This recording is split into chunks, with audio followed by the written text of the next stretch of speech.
같이 기도하심으로 2025년 2월 22일 요셉 정기 예배를 하나님 앞에 드리겠습니다. 사랑과 은혜가 충만하신 하나님 아버지, 저희에게 2025년 2월의 네 번째 토요일을 요셉 정기 예배로 드릴 수 있도록 허락해 주신 은혜에 감사드립니다. 이 시간 찬양을 통해 각자의 한 주를 되돌아보며 하나님께서 기뻐 받으시는 산 제사를 드릴 수 있는 은혜를 허락하여 주시옵소서. 저희가 아버지께 드리는 찬양이 오로지 아버지 한 분만 영광 받으시는 거룩한 예배의 시작이 되게 하여 주시옵소서. 시작과 끝을 아버지께 맡기옵고 거룩하신 예수님의 이름으로 감사 기도드립니다. 아멘.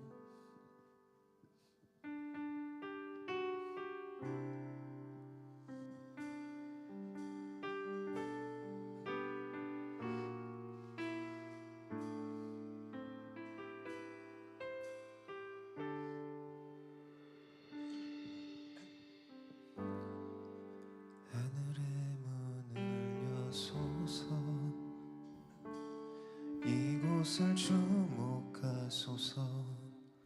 주를 향한 노래가 꺼지지 않으니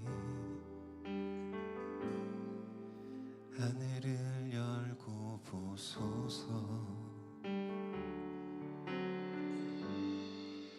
이곳에 임재하소서. 주님을 기다립니다. 기도의 향기가 하늘에 닿으니 주여 임재하여 주소서.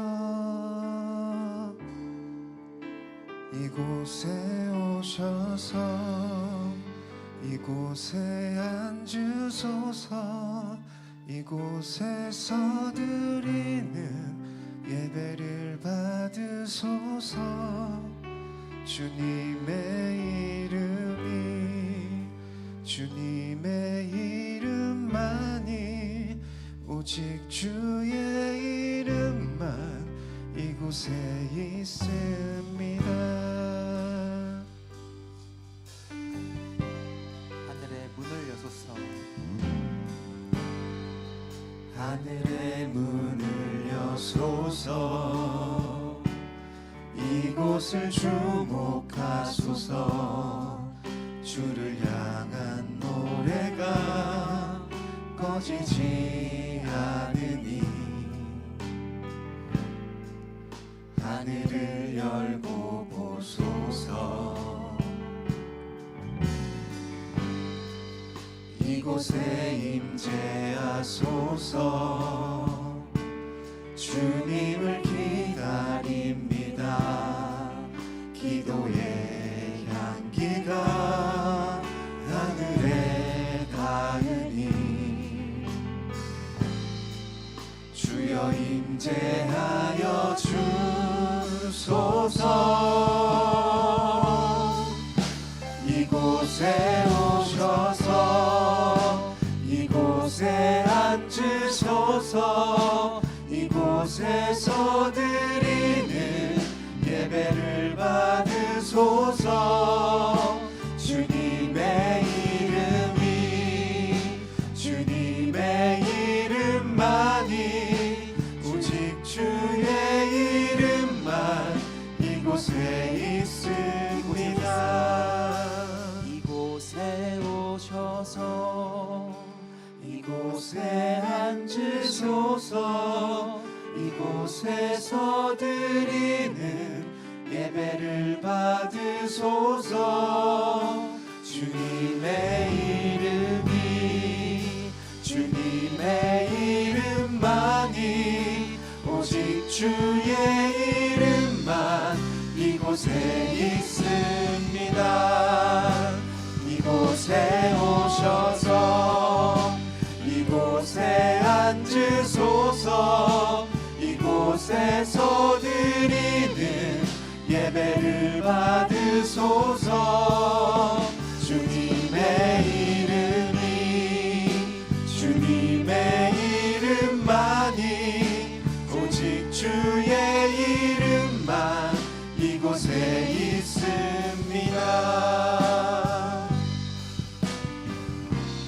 완전하신 나의 주, 완전하신 나의 주, 의의 길로 날 인도하소서. 행하신 모든 일 주님의 영광 다 경배합니다. 완전하신 나의 주,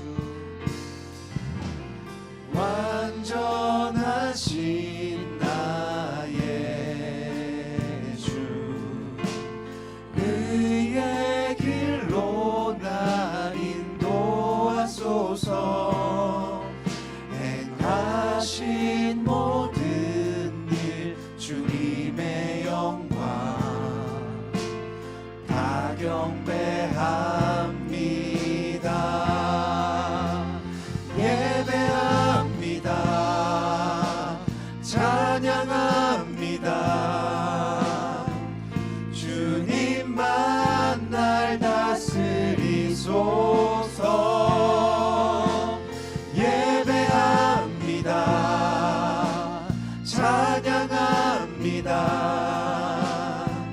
주님 홀로 높임 받으소서. 완전하신 나의 주, 완전하신 나의 주, 의의 길로 날 인도하소서. 행하신 모든 일 주님의 영광 다 경배합니다.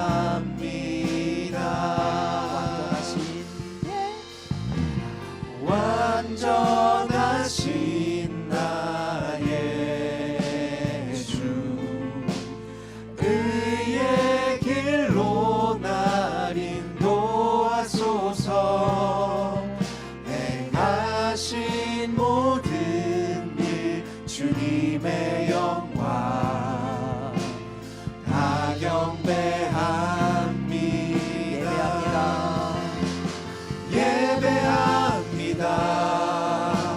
찬양합니다.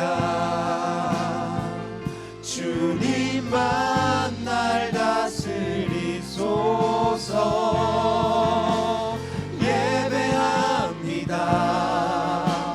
찬양합니다. 주님 홀로 높임 받으소서. 예배합니다. 예배합니다. 찬양합니다. 주님만 날 다스리소서.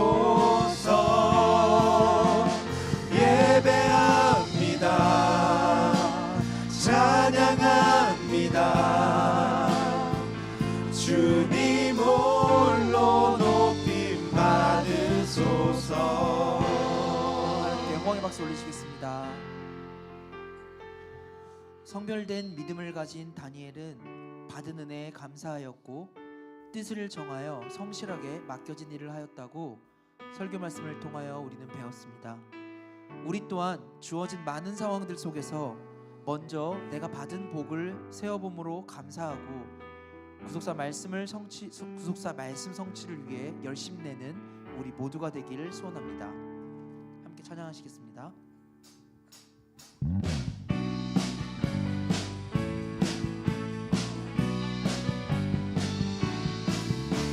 세상 모든 풍파 너를 흔들어 약한 마음 낙심하게 될 때에 내려주신 주의 복을 세어라. 주의 크신 복을 내가 알리라. 받은 복을 세어 보아라. 크신 복을 내가 알리라. 받은 복을 세어 보아라. 주의 크신 복을 내가 알리라. 세상 근심 걱정 너를 누르고 십자가를 등에 지고 나갈 때 주가 내게 주신 복을 세어라. 두려움 없이 항상 찬송하리라. 받은 복을 세어 보아라.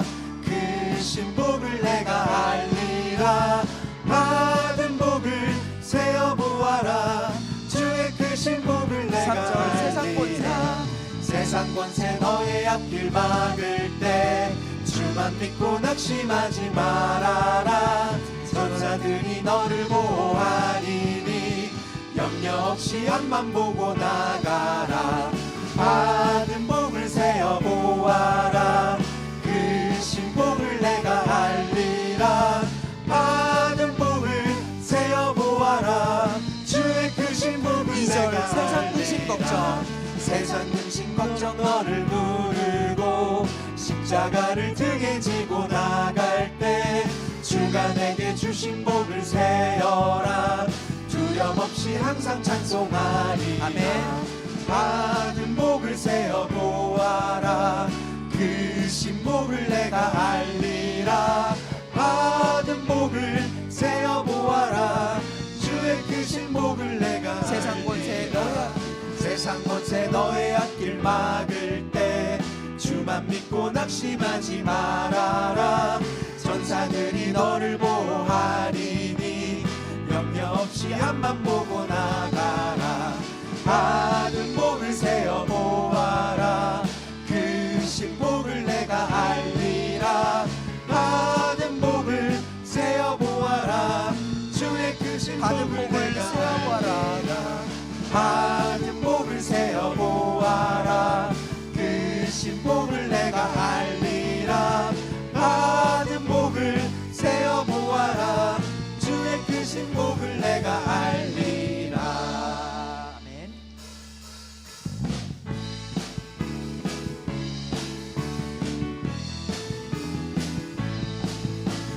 허락하신 새 땅에 들어가려면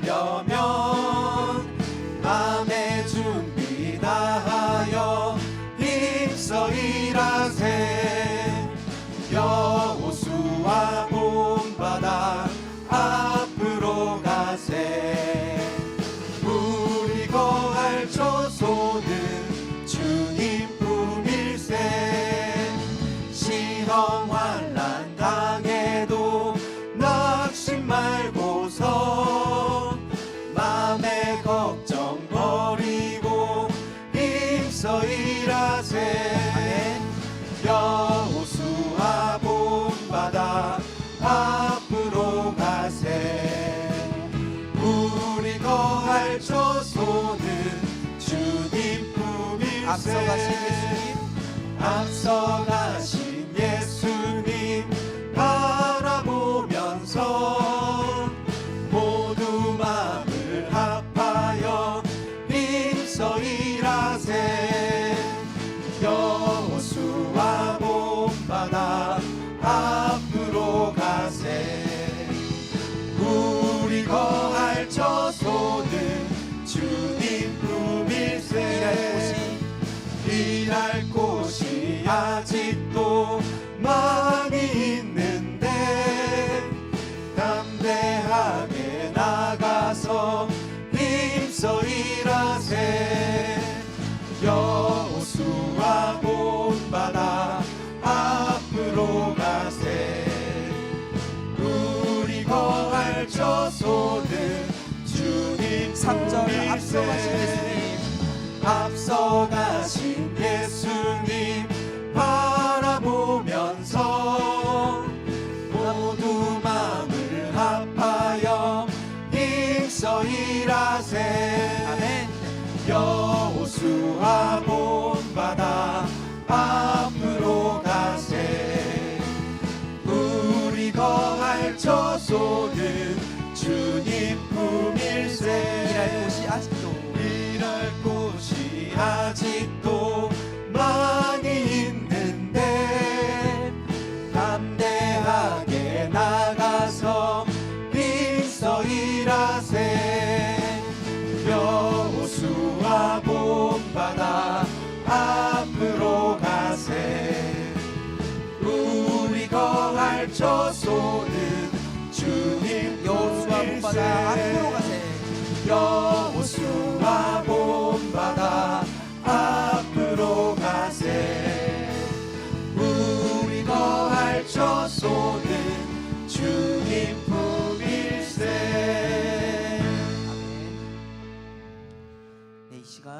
다 같이 한 마음으로 뜨겁게 기도하기를 원합니다.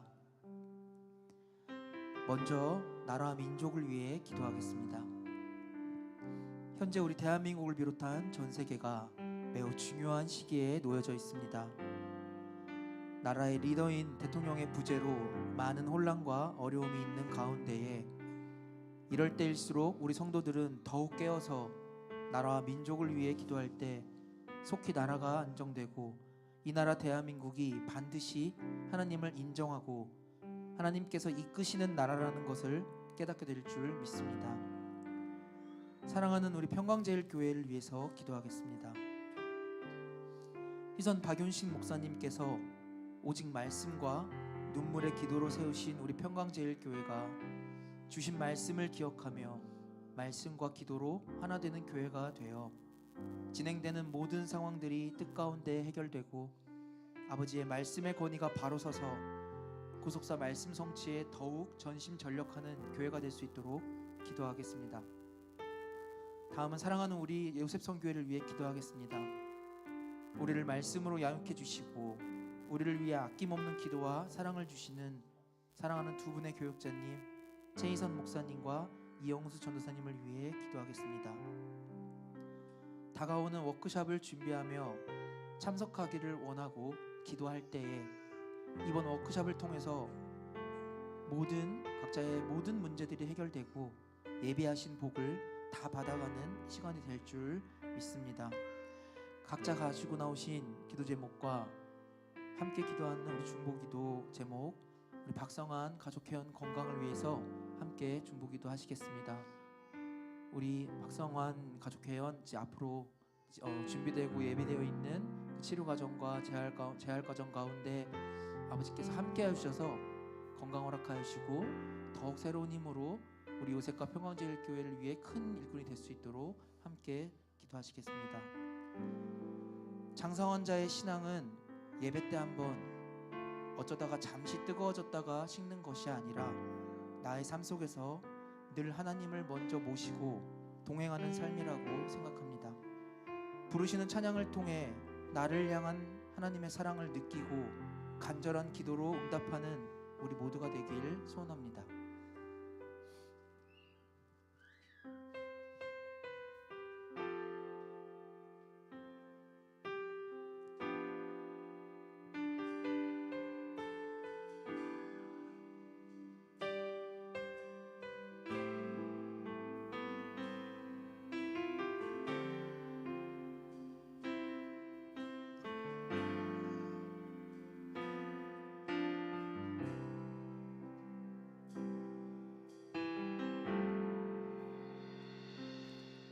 나의 사랑 너는 어여쁘고 참 귀하다 어느 보석보다 귀하다 내가 사랑스럽지 않을 때 너를 온전히 사랑하고 너와 함께하려 내가 왔노라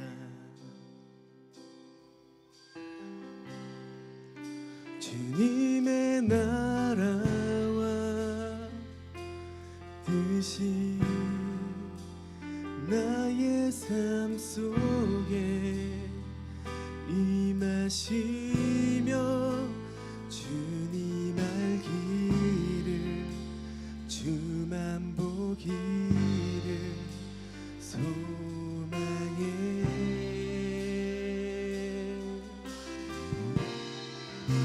거룩히 살아갈 힘과 두려움 없는 믿음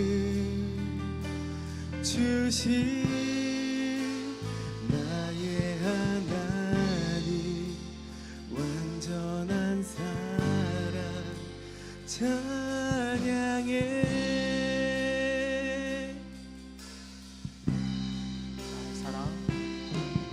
나의 사랑 너는 어여쁘고 참 귀하다 너는 보석보다 귀하다 내가 내가 사랑스럽지 않을 때 너를 온전히 사랑하고 너와 함께하려 내가 왔노라. 나의 사랑 이 사랑은 이 사랑은 결코 변치 않아. 모든 계절 돌보시네. 푸른 마르고 꽃이 지드나 주의 말씀은 진실해. 실수가 없으신 주만 바라라. 주님의 나라와 뜻이 나의 삶 속에 임하시며 주님 알기를 주만 보기를 소망해.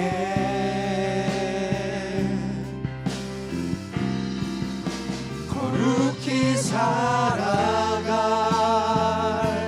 힘과 두려움 없는 믿음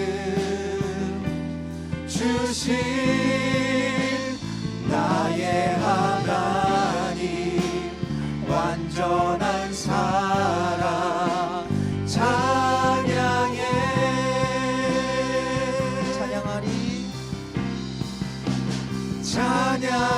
찬양하리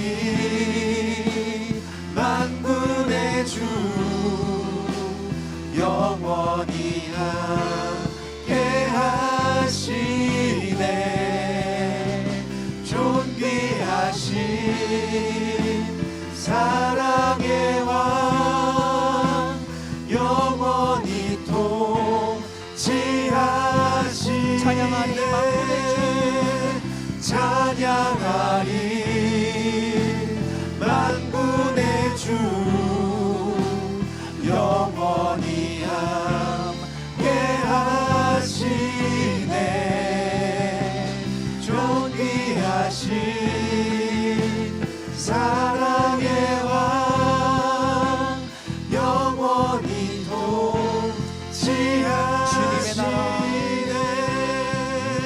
주님의 나라와 뜻이 나의 삶 속에 임하시며 주님 알기를 주만 보기를 소망해.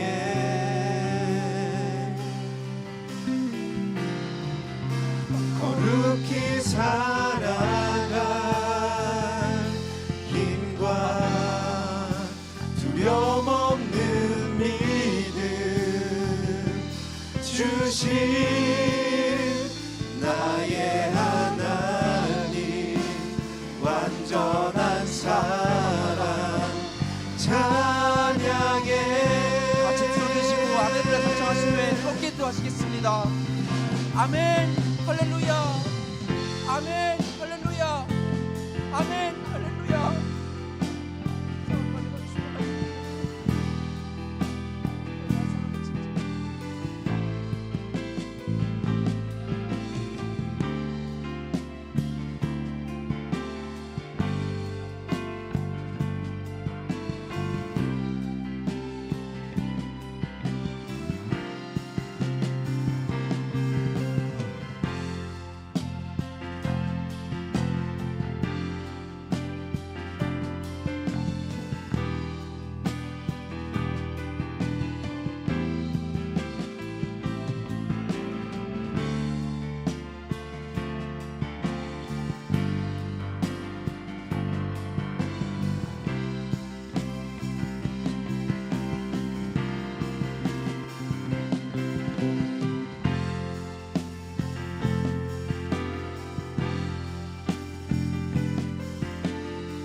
사랑이 많으신 하나님 아버지, 지난 한 주 동안 저희와 함께하여 주시고 지켜주시어 무사히 한 주를 보내고 이렇게 주님의 성전에서 또 각자의 처소에서 귀한 예배 드릴 수 있게 해주심에 감사드립니다.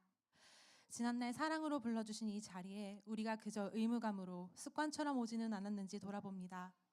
하나님, 오늘 우리 요셉 선교회 회원 모두 두 다리가 아닌 하나님을 경배하고 말씀을 사모하는 마음으로 이 자리에 모였습니다.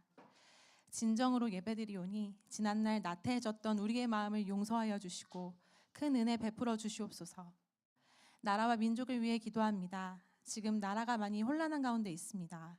이 나라의 위정자들이 본인의 이익이 아닌 나라의 앞날을 위해 헌신케 하여 주시고 그로 말미암아 이 대한민국이 아버지 보시기에 합한 나라가 될 수 있도록 인도하여 주시옵소서.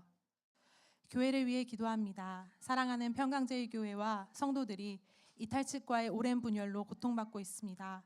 아버지 하나님, 부디 아버지 곁을 떠났던 이들을 인간의 마음이 아닌 하나님 뜻을 쫓아 다시 아버지 품으로 돌아올 수 있게 해주시고 분열과 다툼에서 벗어나 오직 구속사 말씀 전파를 위해 힘쓰는 교회가 되게 하소서. 요셉 선교회를 위해 기도합니다. 다음 주에 있을 봄 워크숍을 위해 요셉 선교회의 임원단 모두가 각자의 위치에서 열심을 다하고 있습니다. 계획한 대로 순조롭게 진행될 수 있도록 아버지 함께하여 주시옵고 더 많은 요셉 회원들이 참여하여 앞으로 우리 요셉 선교회가 더욱 부흥하는 기회가 될 수 있도록 인도하여 주시옵소서. 또 요셉 선교회를 위해 힘쓰시는 최희선 목사님, 이현수 전도사님, 하나님께서 주신 사명을 감당하시기에 부족함 없도록 항상 크신 은혜 채워 주시옵소서. 박성환 요셉과 정시훈 요셉 가정을 위해 기도합니다. 박성환 요셉이 11월 수술을 앞두고 있습니다. 수술을 기다리는 동안 종양이 커지지 않게 해주시고 불편함 없게 해주셔서 수술 받는 날까지 조금 더 편한 마음으로 생활할 수 있게 해주시옵소서. 또 그의 가족들, 특히 정시훈 요셉의 마음을 굳건히 붙들어 주셔서 지치지 않게 하시고 이 모든 시간을 믿음으로 이겨낼 수 있도록 크신 사랑 베풀어 주시옵소서. 이성숙 김명은 요셉이 출산하였습니다. 빠르게 회복하게 해주시고 새로 태어난 우리 아가들 하나님 말씀 안에서 바르고 건강하게 자랄 수 있도록 우리 아이들의 모든 시간 함께하여 주시옵소서. 이 밖에 우리 요셉 회원들 마음에 품고 온 모든 기도 제목들 아버지 하나님 하나하나 다 들어주시고 예배와 기도로 걱정과 근심은 사라지고 감사함은 더 커지는 시간 되게 하여 주시옵소서. 언제나 감사드리오며 살아계신 예수님의 이름으로 기도드립니다. 아멘.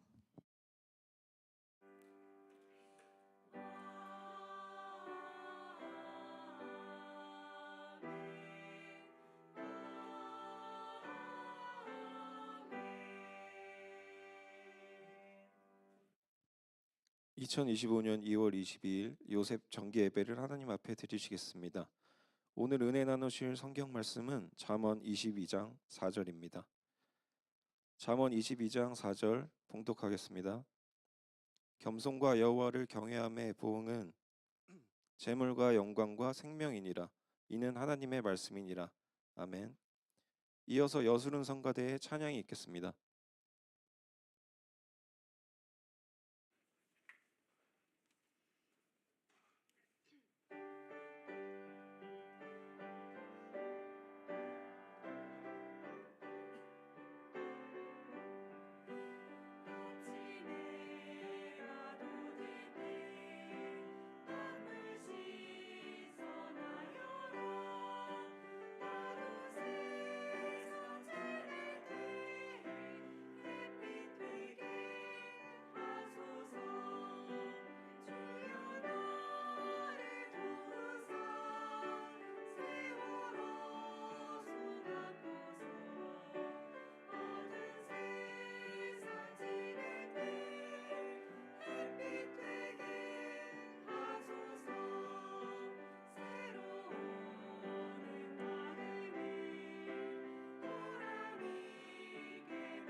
오늘 말씀의 제목은 겸손한 자의 축복입니다.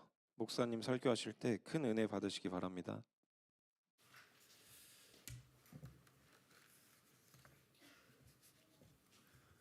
할렐루야로 인사하겠습니다. 할렐루야.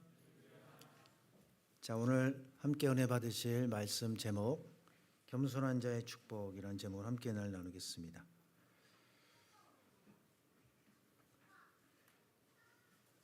자, 겸손이라는 것은 매우 낮아지는 자세로 자기보다 못한 사람을 그리스도의 마음으로 섬기는 거다. 어찌 보면 상당히 쉽지만은 않을 수가 있습니다. 그러나 이 겸손은 하나님이 제일 좋아하시고 또 요구하시는 것이기 때문에 우리가 겸손해지려고 노력을 해야 합니다. 우리가 살면서 겸손한 사람을 만나면 되게 기분이 좋아지잖아요. 또 본받고 싶고, 그만큼 이 겸손하다는 것은 많은 유익이 있고 또 귀한 신앙인의 그 가치가 되겠습니다. 그래서 이 오늘 본문 볼 때 겸손의 보응, 그 겸손의 하나님이 주시는 대가가 재물과 영광과 생명, 건강이라는 거죠. 겸손하면 하나님이 다 주겠다는 거예요. 그러니까 이 겸손하다는 게 얼마큼 우리의 신앙생활에 축복이 되는가를 알 수가 있는 것입니다. 자, 첫 번째로 겸손하지 못하기 때문에 전도 못한다. 이렇게 올로 목사님은 말씀해 주셨어요. 겸손은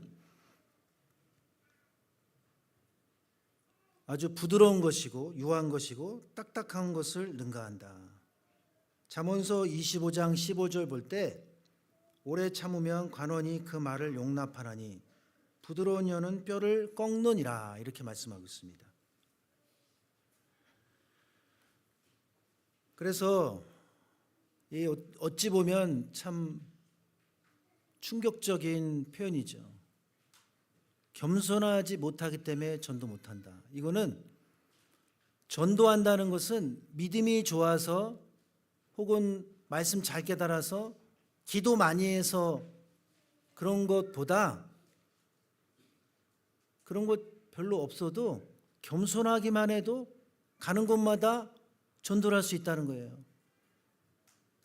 근데 말씀도 많이 알고 기도도 많이 하고 그런 모습이 있는데 뭔가 겸손하지 않아요. 그러면 내 주변의 세상 사람들이 과연 그런 모습을 보면서 네가 다니는 교회 나도 가볼게, 그런 마음이 품어지기가 쉽겠습니까? 그러니까 이 겸손이라는 것은 우리의 인격이고 참 우리 마음을 어떻게 보면 돌아보게 하는 그러한 내용이 되겠습니다. 그래서 고린도전서 13장 4절 7절을 보면 이 겸손한 신앙에 대해서 저는 한마디로 이 사랑하는 것이다, 이렇게 생각해 봤는데, 왜냐하면 고린도전서 13장은 사랑의 장이죠. 그러니까 13장 1절부터 보면 산을 들어옮길 만한 믿음이 있어도 사랑이 없으면 울리는 꽹과리래요. 그럼 우리가 신앙 행위를 하는 모든 봉사나 예배나 교회 나오는 부분들이 아무리 훌륭하고 아무리 오래됐고 해도 상대방이 느낄 때 울리는 꽹과리가 되면 얼마나 그거는 하나님의 무서운 책망이에요. 나는 열심히 믿는다고 하는데 상대방은 사랑을 못 느껴요. 그러니까 이게 참 진짜 말씀을 잘 깨달았다라고 한다면 항상 저는 인격화가 돼야 된다 이런 생각을 많이 합니다. 은혜 많이 받을수록 그거를 나의 생활에 적용을 해서 그대로 살려고 노력을 할 때 당장은 안 된다 해도 그런 모습을 통해 하나님이 바꿔주신다는 거예요. 그래서 항상요, 신앙생활 가운데 뭐가 제일 중요하냐. 제 설교에 있어서 강조점 몇 가지가 있는데 그 중에 한 가지가 뭐든지 처음이 제일 중요하다예요. 나쁜 일이든 좋은 일이든 또 처음 겪는 일에 있어서 특히나 그 첫 마음이 하나님과 연결되느냐 안 되느냐, 이게 마지막까지 결론까지 이어지는 거예요. 그러면 나쁜 얘기라 할지라도, 나쁜 소식이라 할지라도, 나에게 나쁜 일이 일어났다 할지라도 하나님 앞에 내가 회개하느냐, 엎드리느냐, 뜻과 연관시키느냐. 하나님은 심장 폐부를 살피시기 때문에 그 첫 마음을 보신다는 거예요. 하물며 좋은 내용인데 한 귀로 듣고 흘린다. 그게 아니라 이것을 내가 내 것으로 만들어야겠다. 누가 뭐라 그래도 나는 오늘 이 좋은 내용을 그대로 한번 실천해 봐야겠다. 그런 마음의 자세가 항상 스탠바이로. 그래서 그게 감사까지도 연결돼요. 그래서 이 감사라는 신앙은요, 타이밍이 중요해요. 타이밍이. 아주 심하게 말씀드리면 11조보다 감사는 타이밍이 늦으면 안 돼요. 나에게 일어난 일에 대해서 안 좋은 일인데 감사한 마음이 든다. 그럴 때 생각으로 끝날 게 아니라 하나님께 감사 제물을 반드시 바쳐야 돼요. 그러니까 사단과 싸워서 승리하는 영적 무기 중에 가장 강력한 무기가 뭐냐? 기도도 있고 말씀 깨닫는 것도 있죠. 근데 그 기도에 대한 결과물, 말씀 깨달은 거에 대한 결과물의 내 열매, 내 것으로 만드는 건 뭐냐면 감사예요. 그것도 즉시, 바로. 그래서 사단을 바로 명중시킬 수 있게, 발음이 안 나오네요. 예. 바로 명중시킬 수 있는 것이 뭐냐면 어떤 일이든지 내가 깨달은 바에 대해서 그것을 감사 예물로까지 이어지느냐, 하나님은 그것을 굉장히 중요시 여깁니다. 제가 이 말씀을 드리는 이유가 있어요. 오늘 들어보시고 곰곰이 한번 생각해 보세요. 그 답에 대해서까지는 제가 말씀 안 드릴게요. 자기 몫이기 때문에. 그래서 우리가 전도하려면 우리의 인격이 이런 사랑으로 가득 차 있는 그런 모습이 된다는 거예요. 말씀을 잘 깨달았는데 오래 참지 못해요. 또 자랑하고 다녀요. 교만하고 무례히 행동해요. 그러니까 상대방이 무례히 하니까 나도 한다, 이런 게 아니라 일관적으로 내가 나의 모습을 만들어간다. 그래서 신앙생활에는 모순이 없어야 돼요. 모순이. 집에서는 잘하는데 밖에 나가서는 엉터리. 반대로 세상 사람들, 밖에 있는 사람들한테는 너무 잘해요. 근데 집에만 들어가면 말도 함부로 하고 아예 딴 사람이 되고, 그러면 안 된다는 거죠. 그래서 전도를 잘하려면 자기 유익을 구하지 않고 진리를 기뻐하고 모든 것을 참고 모든 것을 믿고 모든 것을 바라고 견디는 모습, 그게 겸손이지 않는가. 반대로 얘기하면 내가 모든 것을 도와줬어요, 누군가한테. 근데 그것이 내 몸을 대신 주는 정도로 도와준 거예요. 그런 사람이 어디 있겠어요? 내가 내게 있는 모든 것으로 구제하고 또 내 몸을 불살에게 내어줄지라도 사랑이 없으면 내게는 아무 유익이 없느니라. 이게 성경에 있는 고린도전서 13장 3절 말씀이잖아요. 그러니까 대가를 바라고 도와주고 이런 것이 아니라 진심으로 내가 상대방을 위해서 아브라함처럼 도와준다. 그러면 전도가 안 될 수가 없다는 거죠. 언젠가는 한 번이라도 나아보는 거예요. 그래서 겸손한 사람은 한마디로 어떤 사람이냐?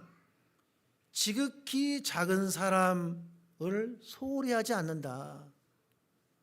높은 사람만 상대하지 않는다라는 거예요. 지극히 작은 사람, 이제 처음 교회 나온 사람, 뭔가 약한 사람, 오히려 약자들과 대화 나누고 잘 지내는 사람. 한번 여러분 떠올려 보세요. 그런 사람 누가 있는가? 여러분 주변에 겸손한 사람이에요. 자, 마태복음 25장 40절 한번 읽어보겠습니다. 시작.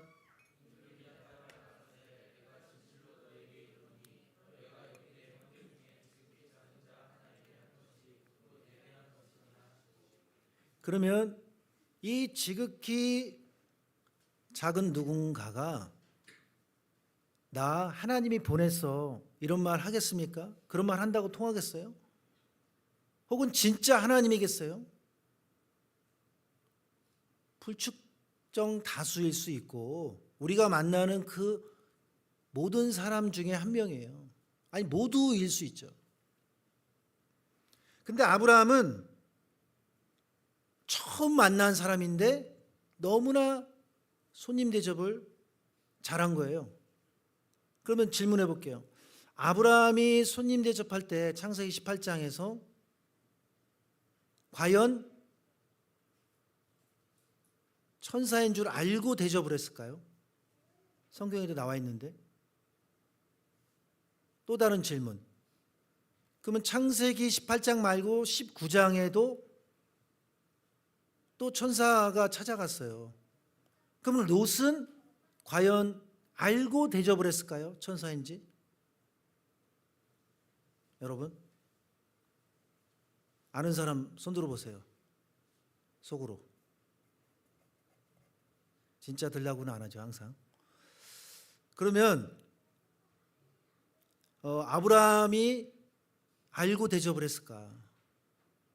히브리서 13장 2절 보면 부지 중에 천사를 대접하다가 복을 받았다 이렇게 말씀하고 있거든요. 그러니까 아브라함은 저 사람이 천사니까가 아니라 모든 사람에게 잘한 거예요. 그러니까 아브라함은요 왜 모든 사람에게 잘했을까? 여러분 왜 그렇게 남을 대접을 했을까? 사랑이 넘치니까? 물론 그렇죠. 아브라함이 택함 받은 목적이 뭐예요? 여러분 창세기 18장 19절에 자녀를 제자 삼는 거예요. 근데 이 아브라함의 스케일에 비할 때 자녀가 너무 없어요. 그러니까 아브라함이 만난 모든 사람들은 다 자식같이 사랑해주고 키워주고 양육해준 거예요. 아니 100세 될 때까지 자녀가 없으니까 어찌 보면 포기한 거죠. 그런데 하나님은 너를 선택한 목적이 자녀를 제자 삼는 거야. 아브라함 입장에서는 횃불 언약도 전수해야 되고 이 사상을 전해야 되는데 아브라함의 그 스케일 또 그 신앙을 볼 때 모든 사람에게 사랑을 베푸는 그런 모습이었어요. 그러니까 아브라함의 말 한마디면 목숨을 걸고 순종하는 사람들 대표적인 예가 318명이죠. 여러분 중에 아니 전 세계 기독교인 중에 전쟁에 나가라고 할 때 아멘 하는 사람 몇 명이나 될까요? 거의 없다고 봐야 돼요. 솔직히 말해서. 근데 아브라함은 얼마나 그 사상이 하나가 됐는지 똘똘 뭉쳤는지 아니 자기 조카도 아니잖아요. 아브라함의 조카예요. 그것도 배신자. 근데 1000km가 넘는 거리를 전쟁하러 간다? 이건 정신이 나간 거예요. 세상적으로 보면. 왜 그랬느냐? 아브라함과 사상이 똑같았다는 거예요. 왜 그랬느냐?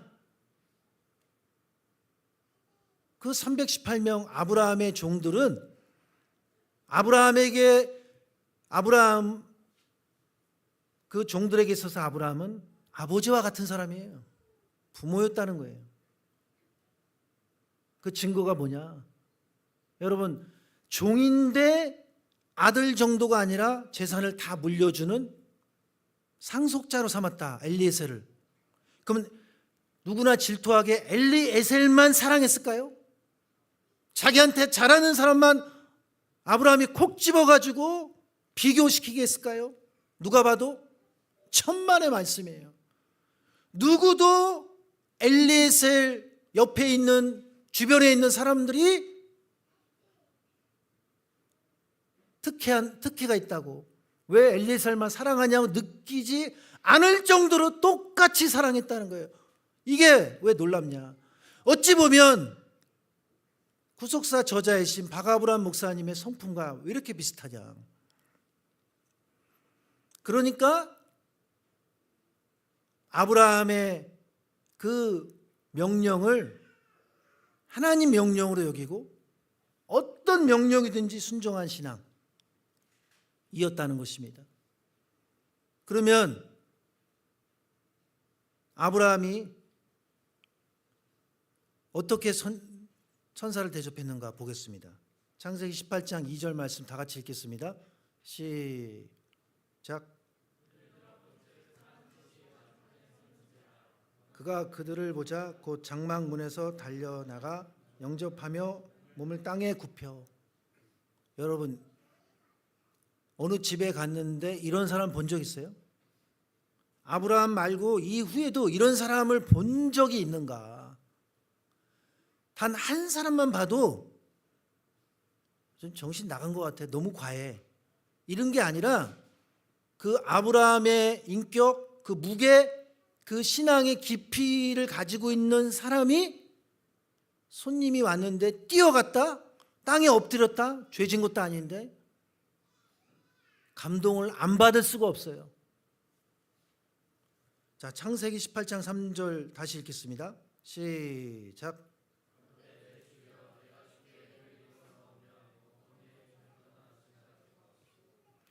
여기 보니까 아브라함이 얼마나 겸손했냐 보세요. 내가 손님 대접하는 데는 일가견이 있습니다. 나 어저께 은혜 받았거든요. 예배드리다가.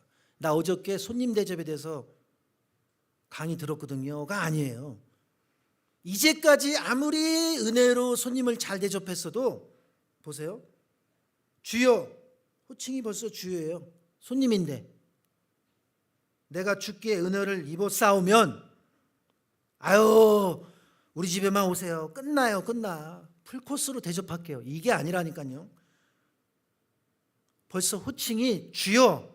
그 다음에 내가 주께 은혜를 입어 싸우면 나한테 은혜를 주시기만 한다면 나를 떠나지 마세요. 한 번만 기회를 주세요. 어떻게 이런 태도로 이런 워딩으로 말할 수 있냐는 거예요. 누가 써줬습니까? 아브라함의 인격이 얼마나 대단한 사람이었는지. 근데 이 손님들한테만 이랬느냐? 모든 사람한테 다 그랬다는 거예요. 자, 두 번째, 겸손은 신앙인의 가장 기본적인 덕목이다. 이렇게 말씀해 주셨어요. 이것도 충격적인 내용이에요. 한마디로 겸손은 모든 성도의 인격을 구성하는 척도이다. 그러니까 원로 목사님 기준에서는 겸손은 가장 기본인 거고 당연한 거고 해야 되는 거고 있어야 되는 거예요. 겸손은. 그러니까 오늘 은혜 받았다? 그럼 내가 겸손한가 아닌가를 돌아봐야 돼요. 오늘 최고의 말씀을 들었다? 그럼 내가 겸손한가 아닌가를 돌아봐야 돼요. 그렇게 살려고 노력을 해야 돼요.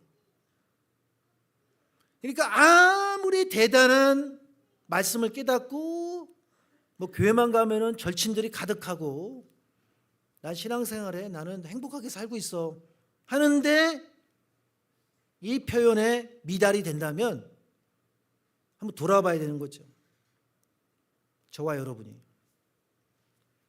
그래서 겸손은요, 신앙생활의 끝날에 성도의 신앙을 평가하는 기준이다. 성도가 지금까지 잘 믿었느냐 못 믿었느냐를 평가받는 기준이 한마디로 겸손이라는 거예요. 자, 마태복음 25장 45절 보면 지극히 작은 자 하나에게 하지 아니한 것이 곧 내게 하지 아니한 것이니라 하시리니, 반대로 얘기하면 이 표현 속에는 끼리끼리가 들어있어요. 내가 나를 반겨주는 사람, 좋은 문화 속에 있는 그곳에서는 열심히 신앙생활하고 최고로 열심히 믿는데 좀 환경이 안 좋으면 여차하면 안 나와. 혹은 나 살기에 급급하니까. 지극히 작은 사람 거들떠도 못 보는 거죠. 그래서 겸손은 아담의 타락의 원인이 겸손의 반대 교만이잖아요. 또 방금 전에 읽은 마태복음 25장을 볼 때 끝날의 성도의 기준이기 때문에 신앙생활의 처음이자 마지막이다. 자, 마태복음 25장 41절 읽겠습니다. 다 같이 시작. 저주를 받은 자들아, 나를 떠나 마귀와 그 사자들을 위하여 예비된 영영한 불에 들어가라. 이 말씀은 지극히 작은 자 하나에게 하지 않은 사람이 한마디로 저주를 받는다, 지옥에 간다, 그 뜻이에요. 그러면 여기서 질문 또, 지옥 갔을 때 가장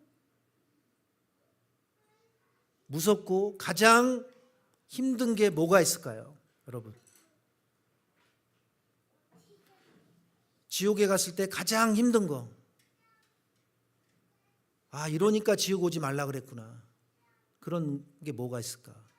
우리가 생각할 때는 유황불로 알고 있죠. 근데 원로 목사님은 유황불은 비교도 할 수 없대요. 그건 가장 낮은, 유황불도 너무너무 이거는 못 견디는 건데 더한 게 있다는 거예요. 더한 게. 아니 도대체 유황불보다 더한 게 뭐가 있을까요? 방금 전에 읽었어요. 마귀랑 같이 있는 거예요. 나하고 싫은 사람하고 같이 사는 게, 그게 그냥 싫은 정도가 아니라 사상이 다른 사람하고 공산당하고 같이 살아서, 예를 들면 좀 과하게 얘기하면 그게 지옥의 연습이라는 거예요. 그래서 지옥에 오면 안 되는구나. 그럼 지옥 간 사람들이 그걸 깨달을까요? 여러분, 지옥에는요 깨닫는 게 없어요. 후회는 하겠죠. 후회는. 깨닫는다는 건 뭡니까? 반성이 있고 돌이키는 게 있고 계속 그 깨닫는 생활을 반복하면 달라지는 게 있어요. 그걸 뭐라 그러냐? 회개예요. 회개가 눈물 콧물도 회개지만 진짜 고차원적인 회개는 다시는 그런 죄를 범하지 않는 거니까 말씀을 듣고 고치는 게 회개지, 뭐 그냥 안 그러겠습니다 막 회개, 이것도 회개죠. 하지 말라는 게 아니라 더 고차원적인 얘기는 말씀으로 깨닫는 거다. 그러니까 늘 말씀을 들음으로 내가 어떻게 살아야 할지, 내 인생의 방향성, 신앙의 목적, 모든 내 인격화, 모든 게 깨닫는 것으로부터 나타나는 거예요. 자, 마태복음 25장 37절 볼 때 겸손한 사람들의 고백이 어떤 사람들이냐 읽겠습니다. 시작.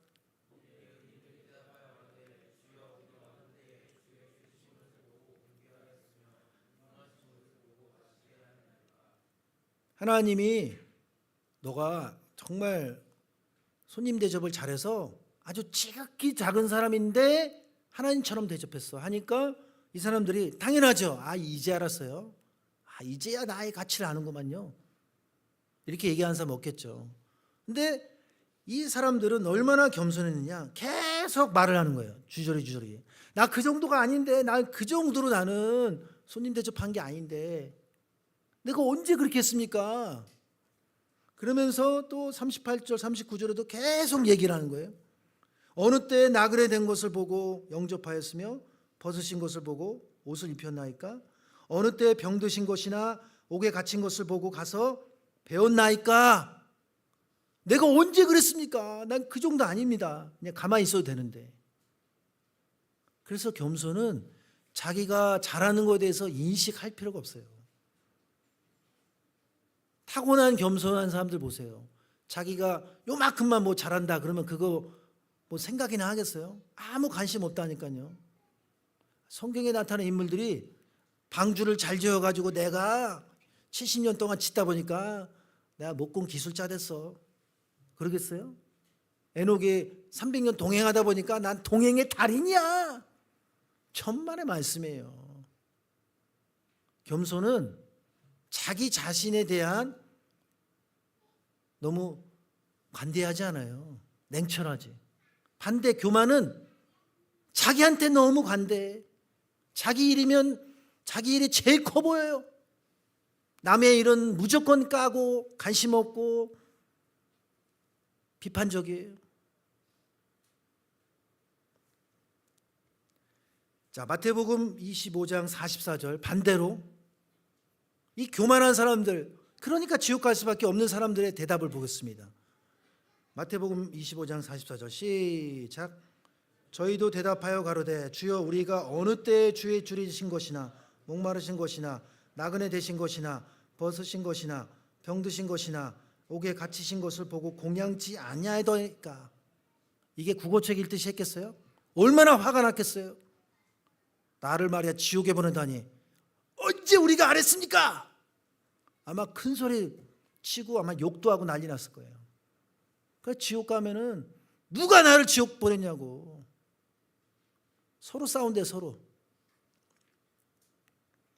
그러면 이 사람들이 얼마나 교만하냐 보세요.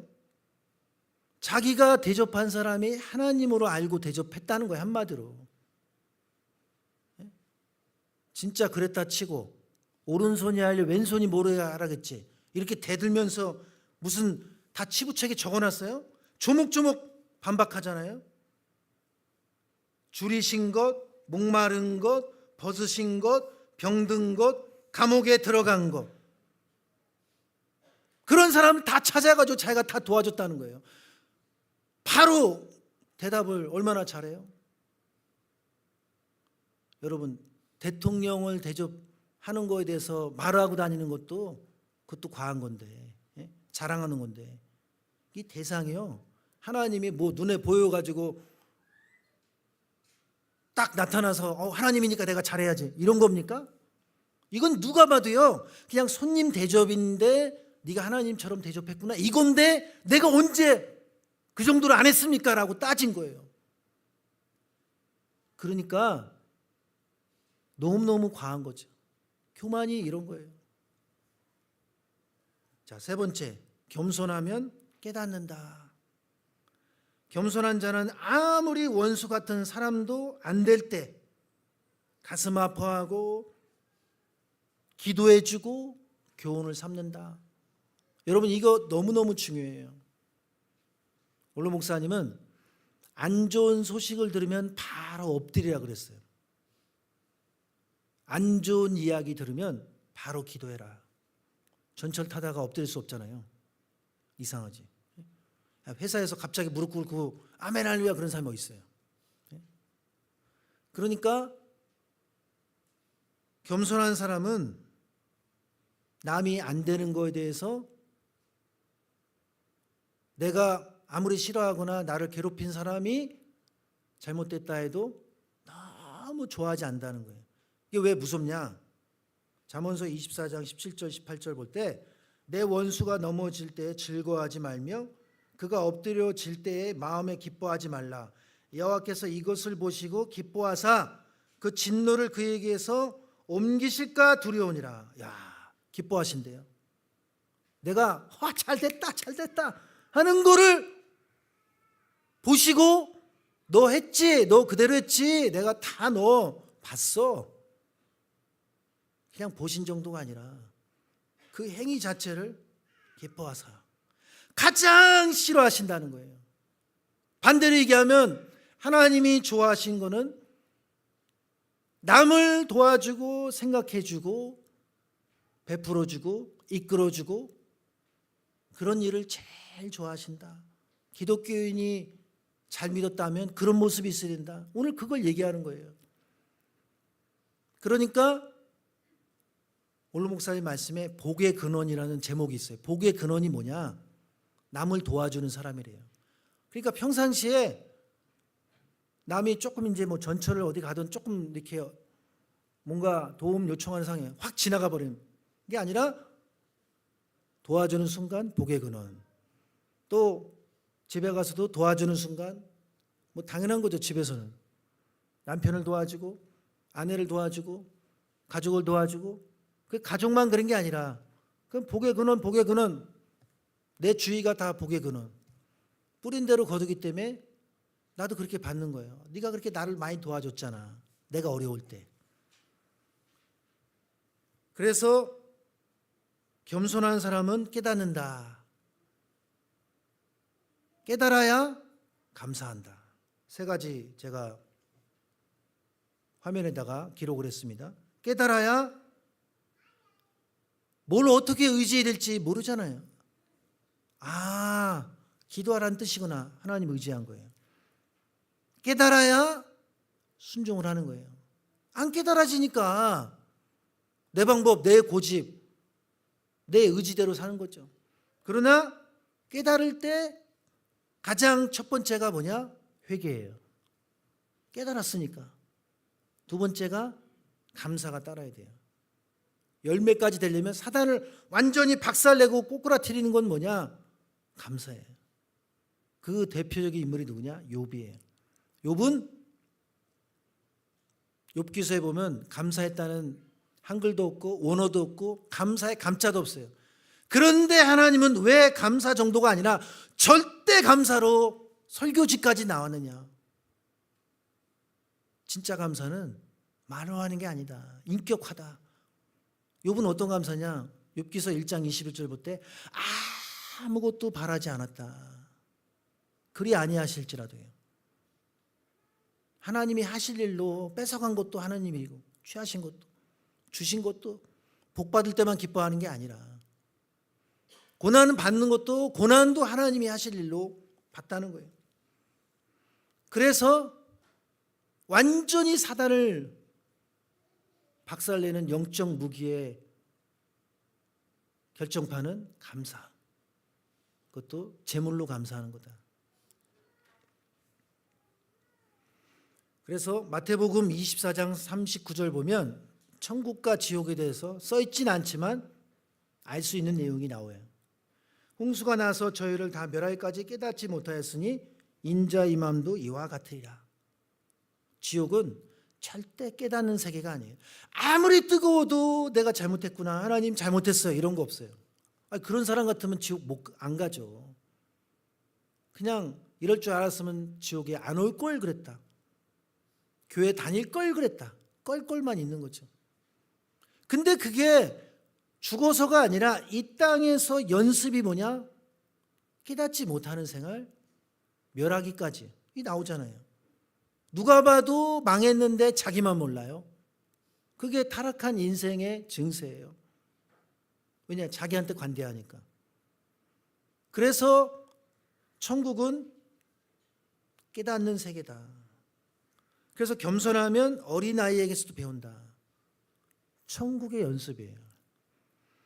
그래서 천국 가서 가장 많이 하는 일이 뭐냐? 여러분, 깨닫는 거예요. 천국에서는 영원토록 말씀을 배운다. 이렇게 오른 목사님 말씀해 주셨어요. 그러니까 지금 우리가 이 땅에서도 완벽한 세계가 아닌데 말씀으로 은혜 받으면 너무 좋잖아요. 그냥 보통 은혜가 아니라 여러분 살면서 가장 강력한 은혜를 받았을 때를 떠올려 보세요. 근데 천국에서는 죄 없는 세계에서 깨닫는 거니까 아버지로부터 직접 말씀을 듣고 직접 깨닫는 세계니까 얼마나 좋겠어요. 1년만 성경을 매일 읽고 3시간씩 읽고 살아도 그 생활을 20년 한다, 50년 한다, 100년 한다. 아니, 성경의 박사가 되겠네요. 그게 중요한 게 아니라 깨닫는 게 많아지겠죠. 근데 그 정도가 아니라 천국에서는 영원히 말씀을 배우는 세계라는 거예요.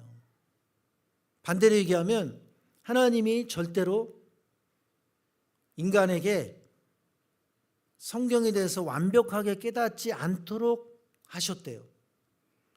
아무리 인간이 똑똑해도 성경을 통달하지 못하게 하셨다는 거예요.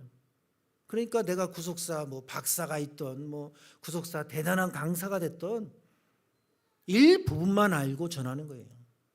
그럼 여러분 세상의 박사도요 평생을 그 분야의 줄기세포를 연구한다. 그래도 계속 배울 게 있습니까? 연구할 게 있습니까? 끝났습니까?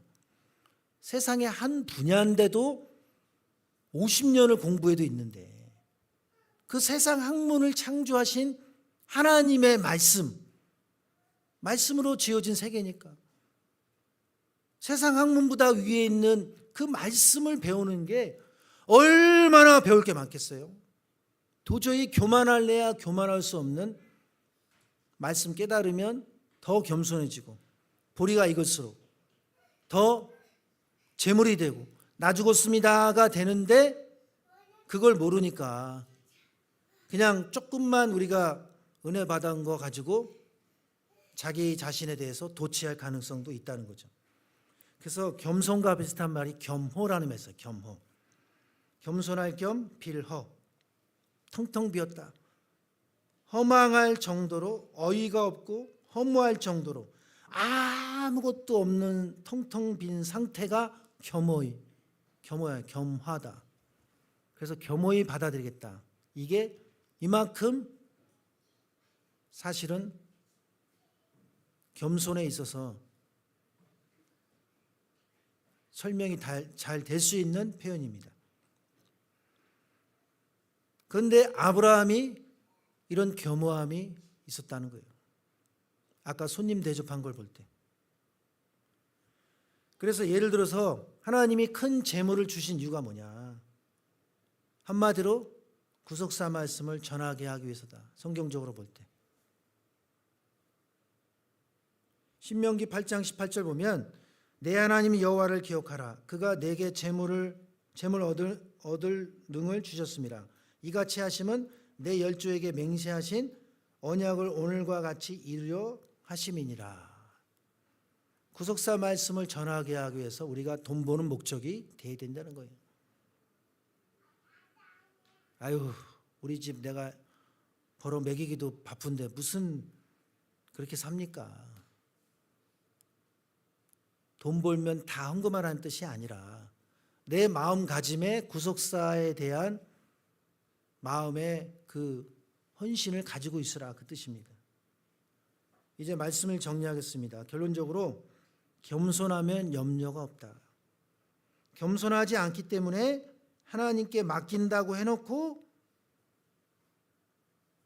걱정이 앞서니까 자기가 전화해버려요. 내가 다 해결시켜요. 할 거 다 하고 그 다음에 기도는 나중에. 그런 적이 여러분 솔직히 말해서 있어요, 없어요? 다 고개 끄덕거리잖아요. 대놓고 내는 안 했어요. 좀 창피하니까. 근데 어떻게 동시다발적으로 고개가 이렇게 될까? 경험이 있으니까 솔직하게 말해서. 그래서 진짜 겸손하다면, 다른 말로 믿어지면 그게 은혜이기 때문에 가만히 있는 거예요. 그래서 원로 목사님은 맡긴다라는 것을 다른 말로 기다린다, 의지한다, 정말 맡기면 먼저 기도부터 한다 이 뜻이에요. 정말 내가 믿는다면 일주일 동안 최소한 뭐 길게는 몇 달 동안, 한 달 동안 일단 기도부터 하고 기다려 보는 거예요. 기도해 보는 거예요. 그래서 겸손한 자는 항상 나 죽었습니다 라는 제물이 되는 자세가 필요하다는 것이죠. 왜냐? 하나님보다 앞서면 안 되니까. 그러니까 아무 일도 안 일어나도 그렇게 살게 해달라고 기도해야 돼요. 어떤 일이 발생했을 때 먼저 하나님 나 죽었습니다. 내 힘으로는 안 됩니다. 도와주셔야 됩니다.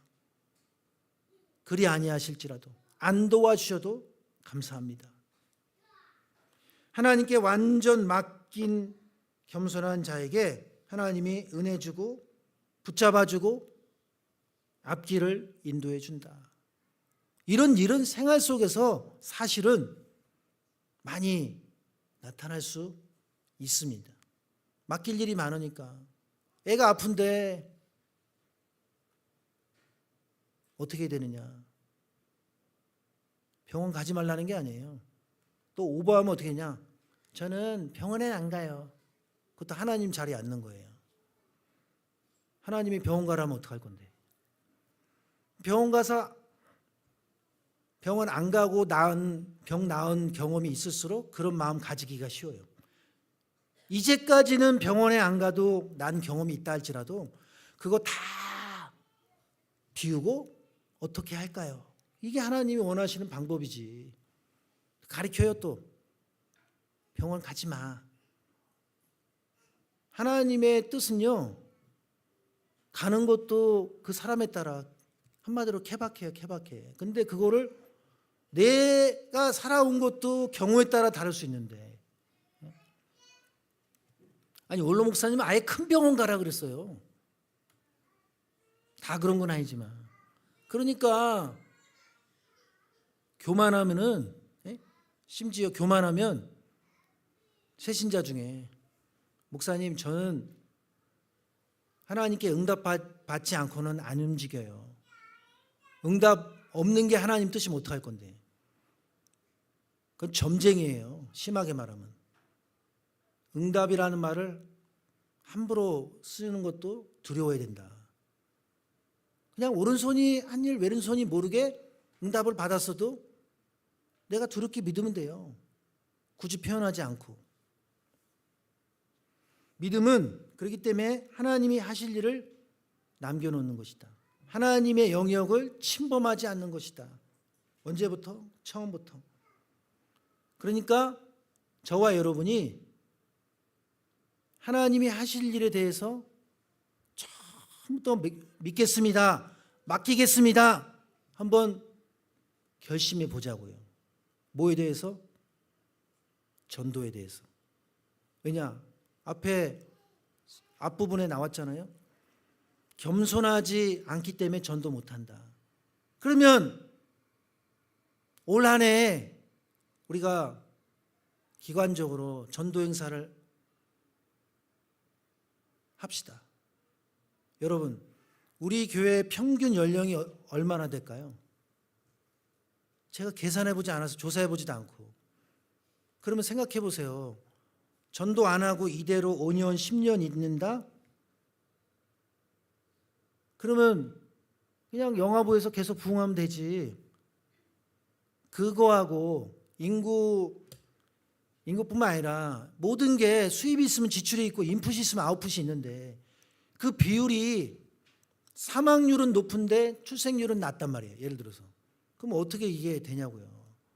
배로 증가하고 몇 배로 번식의 축복을 받아가지고 영화부가 뭐 지금보다 훨씬 5배 이상 부흥되면 모르지만 그것도 앞으로 일꾼으로 쓰임 받으려면 20년 있어야 돼요.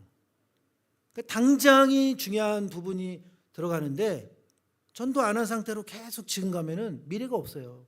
좀 심하게 말해서. 그래서 같이 구렁텅이에 빠지자는 것도 아니고 전도 한번 해보자는 건데 무관심하고 그러면 안 되잖아요. 그럼 어떻게 하느냐? 코로나 시기에 1,000명이 부흥된 교회가 있어요. 그 방법이 뭐냐? 제가 원리를 지금 말씀드릴게요. 그건 뭐냐면 한마디로 관계전도예요.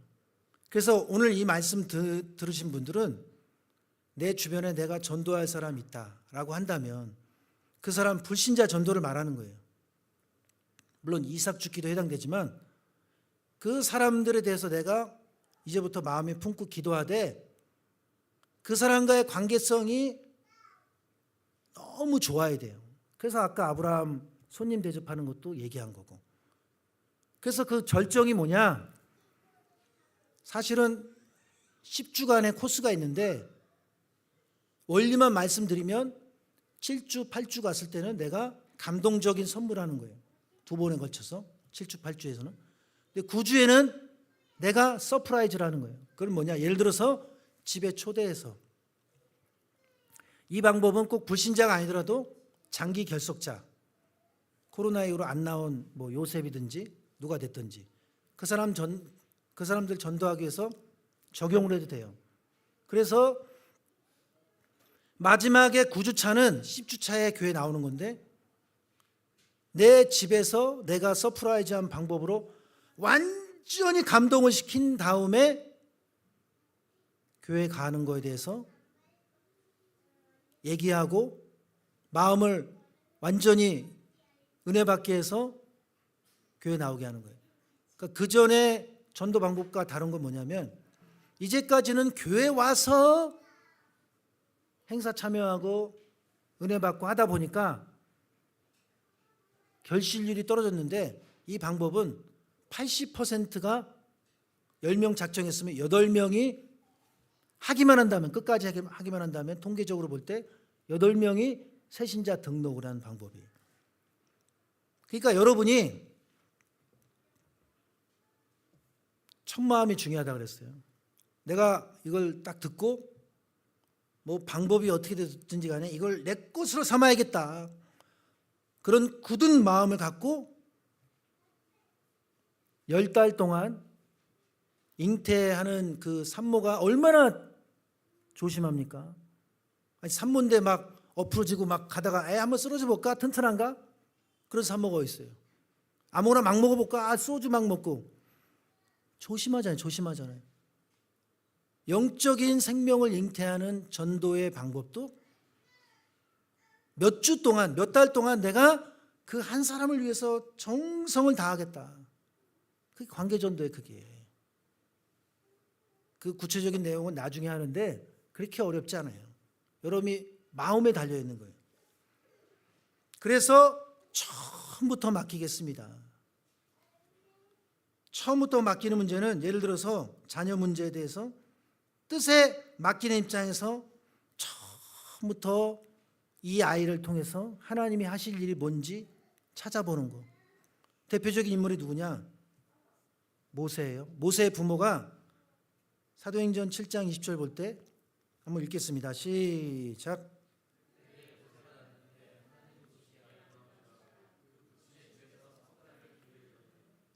자, 하나님 보시기에 아무리 아름다우면 뭐합니까?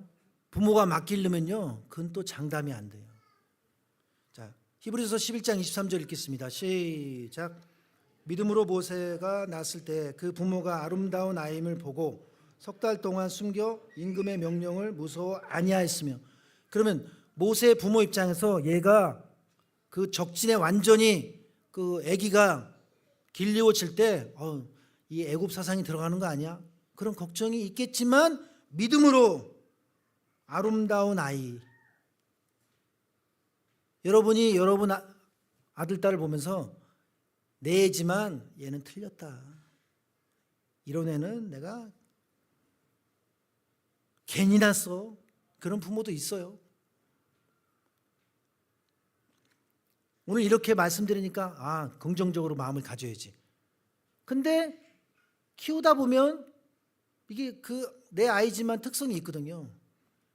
그 부모가 바라보는 자기 아이에 대한 그 측정치가 그대로 마음에 품기만 해도 아이한테 영향을 미친다는 거예요. 그래서 믿음은 하나님이 하실 일에 대해서 처음부터 맡기는 거라겠죠. 자녀도 처음부터 맡기겠습니다 해놓고 중간에 바이올린 할까 태권도 할까 그럴 때 개입해서 넌 이거 해. 대부분 그렇잖아요. 초심을 유지하기가 어렵다는 거죠. 그래서 굳건한 마음이 아니면 안 된다. 하나님께 맡기는 자세. 자, 읽겠습니다. 시편 55편 22절 시작. 내 짐을 여호와께 맡겨버리라. 너를 붙드시고 의인의 요동함을 영영히 허락지 아니하시로다. 우리가 처음부터 내 아이를, 내가 전도할 사람을 오늘 이 순간 찾겠습니다. 아직 떠오르지 않습니다. 그렇게 마음만 품어도 아무 생각 없는 것보다 나은 거예요. 자, 시편 37편 5절 시작.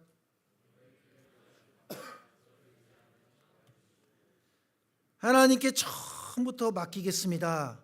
그런 마음으로 의지할 때 이루어 주신다는 거죠. 마지막으로 잠언서 16장 3절 시작. 너의 행사를 여호와께 맡기라. 그리하면 너의 경영하는 것이 이루리라. 성경에 나와 있는 그대로죠. 우리가 처음부터 맡겨버리겠습니다. 중간에 마음이 변해가지고 그냥 포기하지 않겠습니다. 처음부터 하나님께 완전히 한번 맡기고 결과는 하나님이 해주실 걸로. 전도에 대해서 올 한 해 연말에 가서 내가 한 명 이상 전도할 줄로 믿습니다. 그렇게 한번 살아보겠습니다. 그러한 자세. 난 전도는 난 해본 적도 없고 아무 관심 없어요. 그런 사람도 아까 그 관계 전도 방법을 도입했더니 자기가 신기한 거예요. 자기가 체험하고. 그래서 너무나 생명력이 생기고 바뀐 교회가 있어요. 그래서 그 방법을 우리가 가을에 가서 한번 적용할 건데 그 전에 지금부터 마음을 갖고 지금부터 찾아보고 기도해보고 똑같이 출발하는 거예요. 그 결과는 하나님께 맡기고. 그래서 올 한 해에 우리가 그 작정한 또 부분이 있잖아요. 우리 정기예배 때 제일 많이 나오는 숫자에 대해서라든지 잊어버리면 안 돼요. 그것도 계속 기도하면서 그 결과적으로 하나님께서 역사해 주실 줄로 믿으시는 그러한 모든 우리 요셉 한 분 한 분 되시기를 주님의 이름으로 축원합니다. 기도하겠습니다.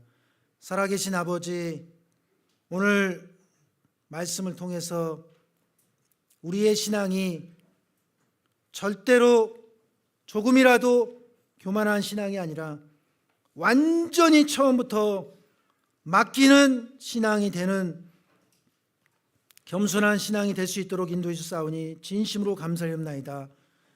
이제 우리의 신앙이 이 땅에서 천국의 연습으로서 늘 겸손한 신앙, 깨닫는 신앙, 맡기는 신앙으로 살아가게 하여 주시옵소서. 그래서 이 자리가 2025년 연말이 되었을 때에 아버지께서 원하시는 부흥의 축복을 받아 우리가 작정한 숫자가 가득 채워지는 놀라운 역사가 일어나게 하여 주시옵소서. 이를 위해서 마음 가운데 기도하게 해주시고 잊어버리지 않게 해주시고 기도하는 우리 모두가 될 수 있도록 역사하여 주시옵소서.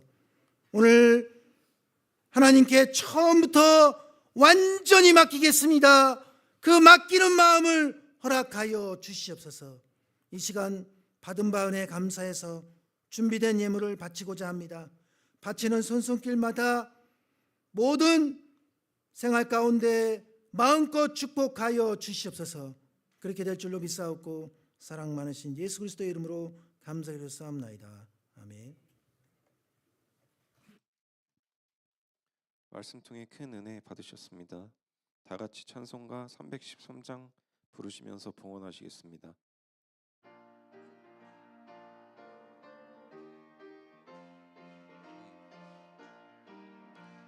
갈 길을 밝히 보이시니 주 앞에 빨리 나갑시다. 우리를 찾는 구주 예수 곧 오라시네. 죄악 벗은 우리 영혼은 기뻐 뛰며 주를 보겠네. 하늘에 계신 주 예수를 영원히 섬기리. 우리를 오라 하시는 말 기쁘게 듣고 즐겨하세. 구주를 믿기 지체 말고 속속히 나가세. 죄악 벗은 우리 영혼은 기뻐 뛰며 주를 보겠네. 하늘에 계신 주 예수를 영원히 섬기리. 주 오늘 여기 계시오니 다 와서 주의 말씀 듣세. 듣기도 하며 생각하니 잠이 치시로다. 죄악 벗은 우리 영혼은 기뻐 뛰며 주를 보겠네. 하늘에 계신 주 예수를 영원히 섬기리.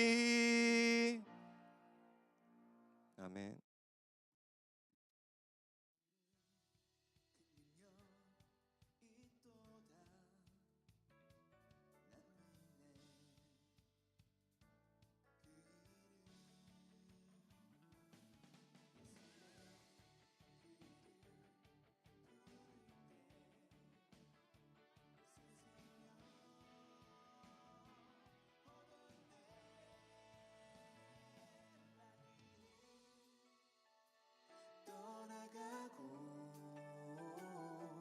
갇힌 자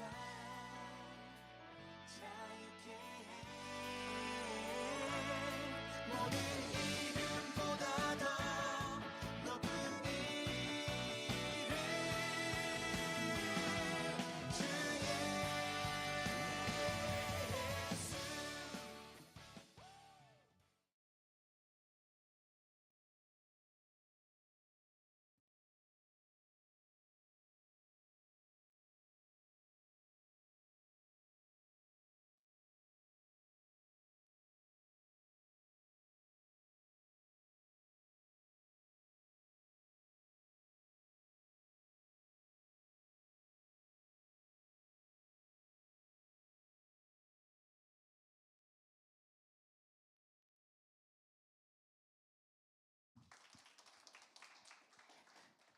네, 안녕하세요. 요셉 선교회 회장 김범열입니다. 네, 방금 영상 보셨는데 PPT 잠깐만 띄워 주시겠어요?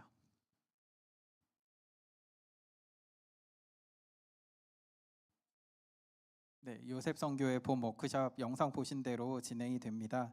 그래서 워크샵에 대해서 잠시 설명드리고 회비 안내를 드리기 위해서 이 자리에 나왔습니다. 네, 다음 장 보여주시겠어요?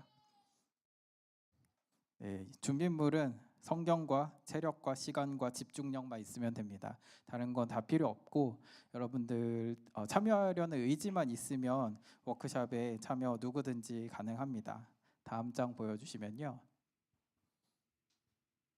네, 이번 워크샵의 주제는 이제 주보에도 나와 있다시피 산 제사를 드림으로 뜻을 성취하는 한 사람이 되자라는 주제로 진행될 예정입니다.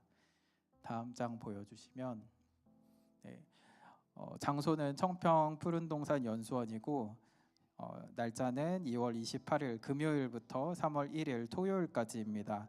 혹시 교회에서 버스로 출발이 필요하신 분들은 교회에서 버스가 8시에 출발할 예정이거든요. 8시까지 교회로 와주시면 되겠습니다. 네, 다음 장 보여주시면 지금부터 회비 안내해 드릴 텐데요. 새내기 분들은 좀 요셉 워크샵 회비 책정 방식이 좀 낯설 수도 있어서 설명드리려고 합니다. 일단 작년에는 인당 등록비 이거는 식비로 사용이 되는 건데 2만 원씩 받았었는데 올해는 이제 목사님 전도사님께서 굉장히 열심히 많은 분들에게 후원을 요청을 하시고 감사하게도 남성교회 그리고 여성교회 그리고 요셉을 담당하시는 두 분의 장로님들께서 많은 금액을 후원을 해주셔서 올해는 저희가 등록비를 무료로 하기로 했습니다. 네, 다음 장 보여주시면요.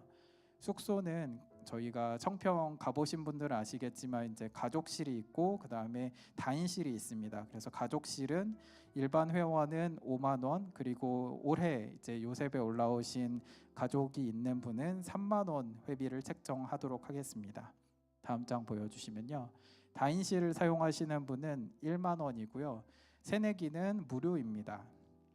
네, 그 다음으로 네, 버스비 역시 1만 원이고 새내기는 무료입니다. 그래서 조금 복잡할 수가 있어서 예시를 몇 개 들고 나왔거든요. 다음 장표 보여주시겠어요? 네, 첫 번째로 아이가 둘인 가정, 4인 가정이 이제 자차로 가족실을 이용해서 워크숍에 참여하는 경우에 이제 기존대로라면 이제 등록비 4만 원에 가족실 5만 원 그리고 차량 해서 9만 원 원래 책정이 됐었는데 이제 후원을 받아서 저희가 5만 원만 내시면 참여가 가능합니다. 다음으로 네, 새내기 부부가 자차로 참여를 하시는 경우이고요. 등록비 무료이고 이제 가족실 5만 원인데 3만 원으로 저희가 새내기는 할인을 하고 차량은 자차를 이용하시기 때문에 9만 원이 아니라 3만 원만 내시면 참여하실 수 있고요. 마지막입니다.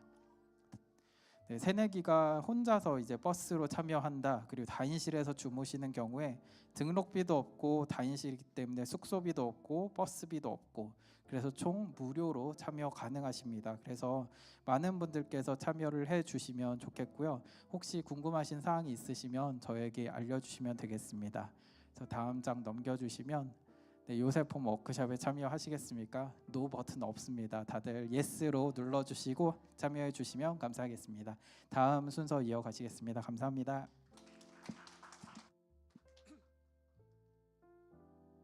네, 광고 말씀드리겠습니다. 예, 봄 워크숍 안내입니다. 날짜는 2월 28일 금요일부터 3월 1일 토요일까지고요. 장소는 청평 푸른동산 연수원입니다. 주제는 산 제사를 드림으로 뜻을 성취하는 한 사람이 되자입니다. 예, 다음 광고입니다. 주일 구속사 성경 공부입니다. 일시는 주일 오후 2시고요. 장소는 사무엘 성전입니다. 개강은 3월 2일 주일이고요. 등록비는 3만 원입니다. 수료 시 구속사 사관학교 인정 및 메달이 수여되고 유권 기수료자는 등록비 없이 성경 공부 참여 가능합니다. 예, 다음 광고입니다. 2025년 사순절 기간 안내입니다. 일시는 3월 5일 수요일부터 4월 19일 토요일까지입니다. 다음 광고입니다. 특별 봉헌 찬양이 있습니다. 일시는 3월 16일 3부 예배고요. 정기 예배 종료 후 연습이 진행됩니다. 다음 광고입니다. 화요 브런치가 있습니다. 매주 화요일 오전 11시 장소는 로이스 성전 1층입니다. 예, 다음으로 주일 점심 배식 안내입니다. 시간은 주일 2부 예배 직후부터 12시 50분까지고요. 장소는 로이스 성전 1층, 식권은 4,000원입니다. 예, 2월 청소 담당은 주보를 참조해 주시면 감사하겠습니다. 다 같이 송영 찬송 6장을 부르시고 목사님 축도로 모든 예배를 마치겠습니다.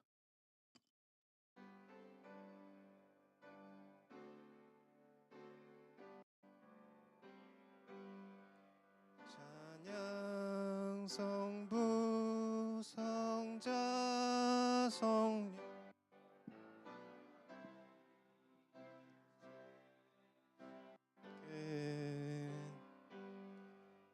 영세 무궁하기까지 영광을 돌리세 영광을 돌리세.